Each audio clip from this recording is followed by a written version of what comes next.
Le temps supplémentaire obligatoire dans nos hôpitaux a été souvent dénoncé, vous le savez, mais dans le centre du Québec, il y a une préposée aux bénéficiaires qui a décidé, elle, qu'elle en avait assez.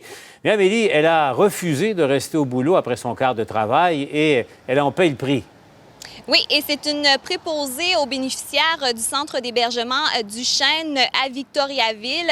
Donc, sa suspension là, qui a eu lieu aujourd'hui. Et ce qu'il y a de particulier dans cette histoire-là, c'est qu'elle a été suspendue, vous l'avez dit, pour avoir refusé de faire du temps supplémentaire obligatoire. Et selon les gestionnaires, on dit qu'on impose des sanctions parce que lorsque les employés refusent de faire du temps supplémentaire obligatoire, eh bien, ça force d'autres employés à en faire et c'est inéquitable, mais la suspension d'aujourd'hui a causé du temps supplémentaire obligatoire à un autre employé. Alors, le syndicat qualifie cette situation d'absurde.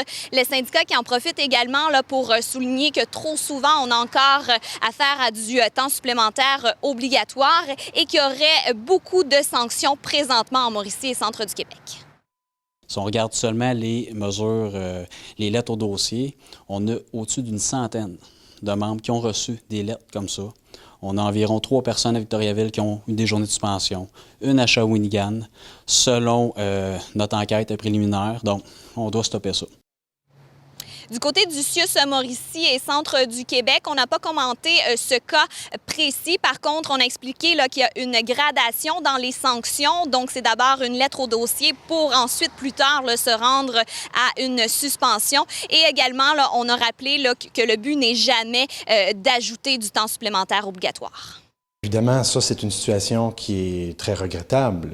On ne veut surtout pas créer par nous-mêmes du temps supplémentaire obligatoire. Ce qu'il faut comprendre, c'est que le refus d'effectuer du temps supplémentaire obligatoire va entraîner du temps supplémentaire obligatoire à quelqu'un d'autre qui en a déjà probablement fait. Et là, il y a de l'iniquité.